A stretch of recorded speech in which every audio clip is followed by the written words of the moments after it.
ತುಂಬಾ ದಿನ ಆಗಿತ್ತು. ಸ್ವಲ್ಪ ದೊಡ್ಡ ಸೈಜ್ ಇತ್ತು ಅವ್ನಿಗೆ. ಬಟ್ ಅವ್ನಿಗೆ ವೆಸ್ಟ್ ಆಗಲ್ಲ. Length okay. ಆ ಥರ ಇತ್ತು. ಆ್ಯಂಡ್ ನಾನು ಎಷ್ಟು ದಿನ ಅಂತ ಅದನ್ನೇ ಎತ್ತಿಟ್ಕೊಂಡು ಬರೋದು. ಸೊ ಅದಕ್ಕೆ ಆ ಒಂದು ಪ್ಯಾಂಟ್ಗೆ ಇವತ್ತು ಒಳ್ಳೆ ಫಿಟ್ ಕೊಡೋಣ. ಅವ್ನಿಗೆ ಇಷ್ಟು ಎಕ್ಸ್ಟ್ರಾ ಈ ಬಟ್ಟೆ ಏನಿದೆಯಲ್ಲ ಅದು ಅಷ್ಟೂನು ಎಕ್ಸ್ಟ್ರಾ ಅವ್ನಿಗೆ ಇಷ್ಟೇ ಇರೋದು ಒಂದು ಸೊಂಟ.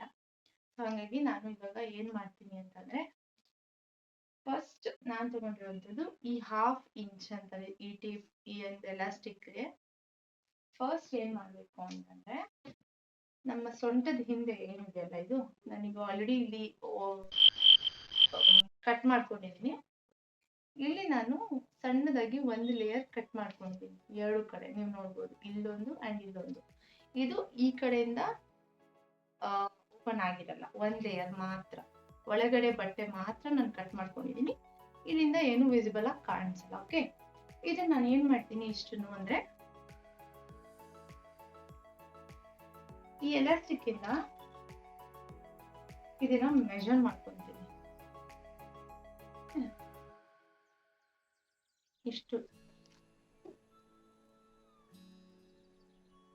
ಇಷ್ಟು ಉದ್ದ ಇದೆ. ಬಟ್ ನಾನು ಇಲ್ಲಿ ಇದಕ್ಕಿಂತ ಒಂದ್ ಸ್ವಲ್ಪ ಇದನ್ನ ಸ್ಟ್ರೆಚ್ ಮಾಡಿ ಅವ್ನಿಗೆ ಫಿಟ್ ಆಗ್ಬೇಕಲ್ವಾ. ಸೊ ಹಾಗಾಗಿ ಇದನ್ನ ಮೆಜರ್ ಮಾಡ್ಕೊಂಡು ಇಷ್ಟು ಬೇಕಾಗುತ್ತೆ. ಆದ್ರೆ ನಾನು 1 ಇಂಚು ಅಥವಾ 1.5 ಇಂಚು ಕಡಿಮೆ ನಾನು ಕಟ್ ಮಾಡ್ಕೊತೀನಿ ಇಷ್ಟುದ್ದನ್ನ. ಓಕೆ, ಇನ್ನೊಂದ್ಸರಿ ನೋಡ್ಕೊಂಡು ನಾನು ನಿಮ್ಗೆ ಹೇಳ್ತೀನಿ.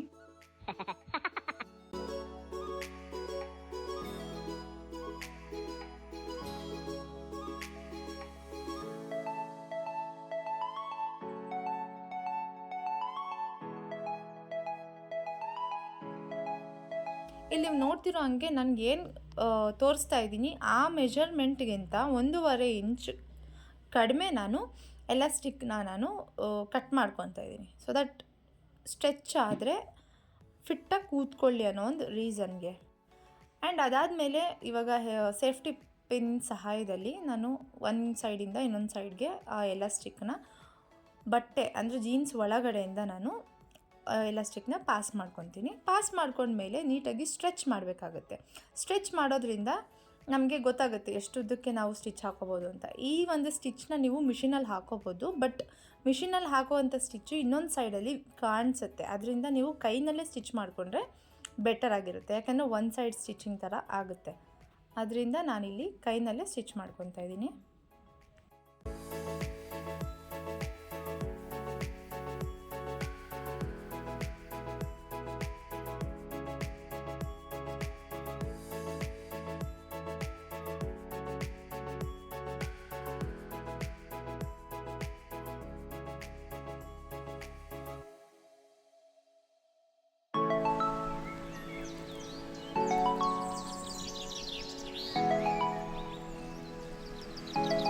ಇಲ್ಲಿ ನಾನು ಇನ್ನೊಂದು ಪ್ಯಾಂಟ್ ಇಟ್ಟು ನಾನು ನಿಮಗೆ ತೋರಿಸ್ತಾ ಇದ್ದೀನಿ.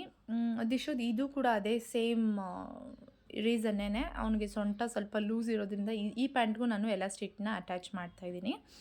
ಆ್ಯಂಡ್ ನಾನಿಲ್ಲಿ ನಿಮಗೆ ಇನ್ನೂ ಕ್ಲಿಯರಾಗಿ ತೋರಿಸ್ತಾ ಇದ್ದೀನಿ. ಆ್ಯಂಡ್ ಇಲ್ಲಿ ನಾನು ನನ್ನ ಒಂದು ಮೆಜರ್ಮೆಂಟ್ ಏನಿದೆ ಆ ಡಿಸ್ಟೆನ್ಸ್ ಅದಕ್ಕಿಂತ ಒಂದು 2 ಇಂಚಷ್ಟೇ ನಾನು ಕಡಿಮೆ ಎಲಾಸ್ಟಿಕ್ ಬ್ಯಾಂಡ್ ಅಥವಾ ಎಲಾಸ್ಟಿಕ್ನ ನಾನು ಕಟ್ ಮಾಡ್ಕೊತಾ ಇದ್ದೀನಿ.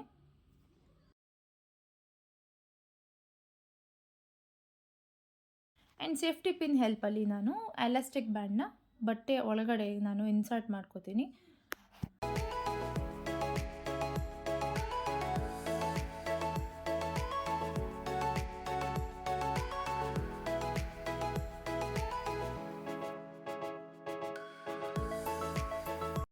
ಆ್ಯಂಡ್ ಇಲ್ಲಿ ನೀವು ನೋಡ್ತಿರ್ಬೋದು ಆ ಎಲಾಸ್ಟಿಕ್ನ ನಾನು ಸ್ವಲ್ಪ ಎಡ್ಜಲ್ಲಿ ಮಡ್ಚ್ಕೊಂಡು ನಾನು ಕೈನಲ್ಲೇ ಸ್ಟಿಚ್ ಮಾಡ್ಕೋತಾ ಇದ್ದೀನಿ. ಸೊ ದಟ್ ಸ್ವಲ್ಪ ಗ್ರಿಪ್ ಸಿಗುತ್ತೆ ಅಂತ, ಮಡ್ಚೋದ್ರಿಂದ ಗ್ರಿಪ್ ಸಿಗುತ್ತೆ. ಆ್ಯಂಡ್ ಸ್ಟಿಚ್ ಆದಮೇಲೆ ನಾನು ಲಾಸ್ಟಲ್ಲಿ ನಾಟ್ ಹಾಕ್ಕೊಂಡು ನಾನು ದಾರನ ಕಟ್ ಮಾಡ್ಕೊತೀನಿ.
ಆ್ಯಂಡ್ ಇನ್ನೊಂದು ಸೈಡ್ ಕೂಡ ಸೇಮ್ ರಿಪೀಟ್ ಮಾಡ್ತಿದ್ದೀನಿ. ಸ್ವಲ್ಪ ಫೋಲ್ಡ್ ಮಾಡಿ ಒಂದು ಎಲಾಸ್ಟಿಕ್ನ ಏನಿದೆ ಅದನ್ನು ನೀಟಾಗಿ ಎಳ್ಕೊಂಡು ತುದಿನ ಫೋಲ್ಡ್ ಮಾಡಿ ಕೈನಲ್ಲಿ ಸ್ಟಿಚ್ ಮಾಡ್ಕೊತಾ ಇದ್ದೀನಿ. ಸ್ವಲ್ಪ ಆದಷ್ಟು ಗಟ್ಟಿಯಾಗಿ ಸ್ಟಿಚ್ ಮಾಡ್ಕೊಳ್ಳಿ. ಆ್ಯಂಡ್ ಇದೇ ಕಲರ್ ದಾರ ಯೂಸ್ ಮಾಡಬೇಕಂತ ಏನೂ ಇಲ್ಲ. ಯಾವ ಕಲರ್ ಯೂಸ್ ಮಾಡಿದ್ರೂ ಅದು ಕಾಣಿಸಲ್ಲ ಅನ್ನೋ ರೀತಿ ಅದು ಒಂದು ರೀಸನ್ಗೋಸ್ಕರ ನಾನು ಬ್ಲ್ಯಾಕ್ ಕಲರ್ ಥ್ರೆಡ್ನ ಯೂಸ್ ಮಾಡ್ತಿದ್ದೀನಿ. ಅಕಸ್ಮಾತ್ ನಿಮ್ಮ ಹತ್ರ ಮ್ಯಾಚಿಂಗ್ ಥ್ರೆಡ್ ಇದ್ದರೆ ನೀಟಾಗಿ ಕಾಣಿಸುತ್ತೆ ಇನ್ನಾನು. ಸೊ ಅದರಲ್ಲೇ ಸ್ಟಿಚ್ ಮಾಡ್ಕೋಬೋದು. ಸೊ ಇವಾಗ ನಾನು ನೀಟಾಗಿ ನಾಟ್ ಹಾಕ್ಕೊಂಡು ಸ್ಟ್ರೆಚ್ ಮಾಡ್ಕೊತಾ ಇದ್ದೀನಿ ಇನ್ನೊಂದು ಸರ್ತಿ ಪ್ಯಾಂಟನ್ನ. ಆ್ಯಂಡ್ ನಿಮ್ಗೇನಾದರೂ ಈ ವಿಡಿಯೋ ಯೂಸ್ಫುಲ್ ಆಗಿದ್ದರೆ ಪ್ಲೀಸ್ ಲೈಕ್ ಮಾಡಿ, ಶೇರ್ ಮಾಡಿ, ಕಮೆಂಟ್ ಮಾಡಿ. ಆ್ಯಂಡ್ ಎಲ್ಲದಕ್ಕಿಂತ ಮುಂಚಿತವಾಗಿ ಸಬ್ಸ್ಕ್ರೈಬ್ ಮಾಡ್ಕೊಳ್ಳಿ. ಯಾರಾದರೂ ನಿಮ್ಮ ಫ್ರೆಂಡ್ಸ್ ಇದ್ದರೆ ಶೇರ್ ಮಾಡಿ ನನ್ನ ಈ ಒಂದು ಯೂಟ್ಯೂಬ್ ಚಾನಲ್ನ. And thank you so much ಯಾರೆಲ್ಲ ಈ ವಿಡಿಯೋನ ಇಲ್ಲಿವರೆಗೂ ನೋಡಿದ್ರಿ. ನಾನು ಸಿಗ್ತೀನಿ ನೆಕ್ಸ್ಟ್ ವ್ಲಾಗಲ್ಲಿ. ಅಂಟಿಲ್ ದೆನ್ ನಮಸ್ಕಾರ.